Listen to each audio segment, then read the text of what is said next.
Warning, this is a sick old man talking to you this morning. I coughed and spit and my nose ran all night long.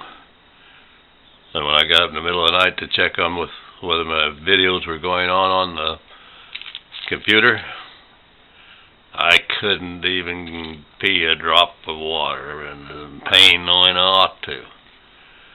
And then I realized, buddy, you are really dehydrated. So in 5-10 minutes, I drank 3 big glasses of water, and the pain began to ease off, and I was able to go back and forth to the bathroom and try, with limited results.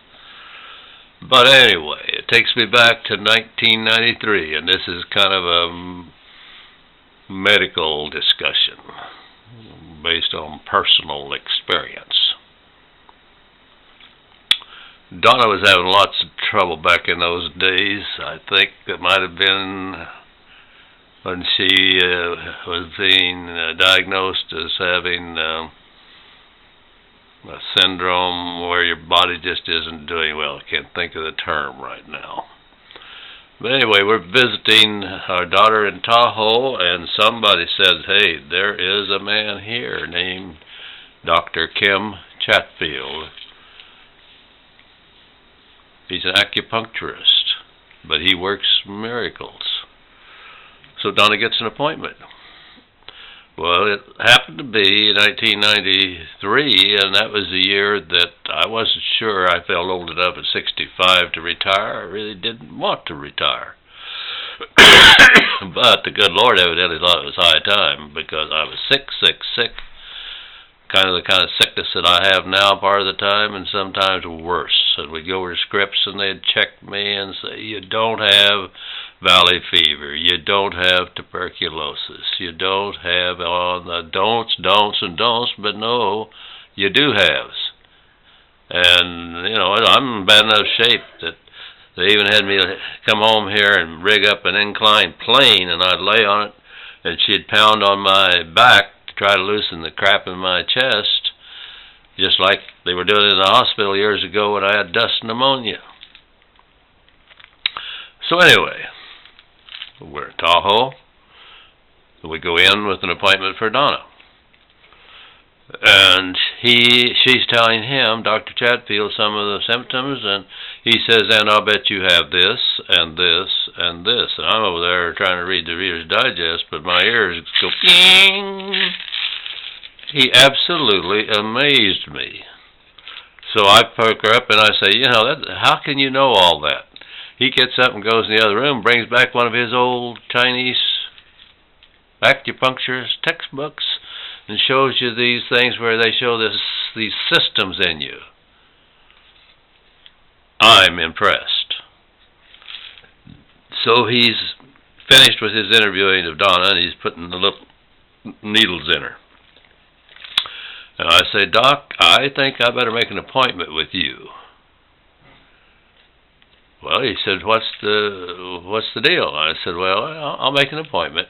He said, get a freebie. He said, I've already made the diagnosis here. I know where I'm going to put the pins. So tell me what the deal is. So I told him. And he said, you know, I've got some pills that I'd like you to try. I think in those days, these little babies, this little package that comes, I guess, right out of China, was, I think, maybe $3, and then they went up to $5, and now when I need them, they're $10 a box. And there's a bunch of them in there, 200 pills. And I finally am sick enough right now that I don't have many of these on hand, that I decided, well, you could die, man. You are a sick puppy. So I'm getting out one of these precious bottles of Platicotton tea pills. Oh, incidentally, when I was over at Scripps and told Dr. Haugen that I had these pills, he said, they're what? And he's a marvelous man.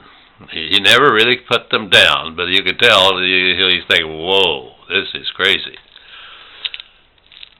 But anyway, Dr. Kim, he brings these in.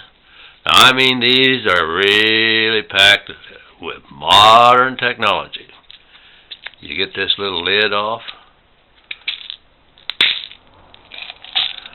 It used to be there was cotton in there. I don't see any cotton this time. And you've got little pills. I've got a handful of them here in my hand. I don't know if I can hold them where they'll show or not. No, they're going to get away. But each little pill is it's a tiny thing. Really tiny. And his instruction was that when you're having these symptoms, take a handful. I said, a handful? What are you talking about?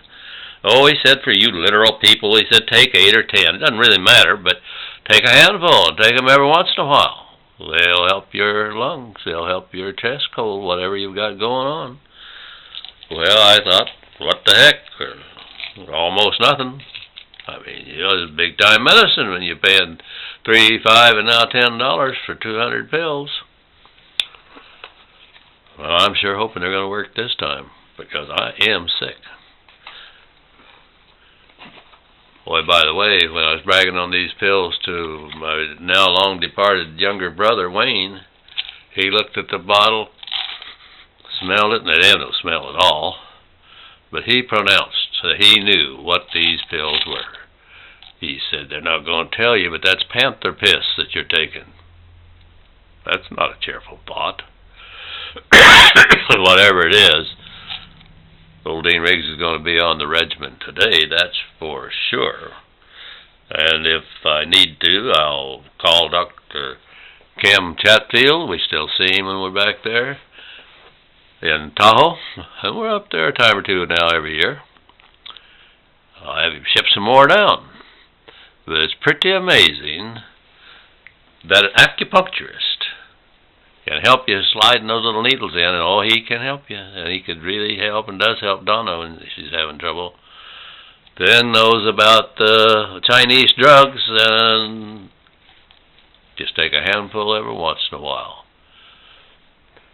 Incidentally, Donna was joking around a while ago and talking to our daughter about how I was dressed up today. Well, I guess I'm remembering that joke about the black feller that said,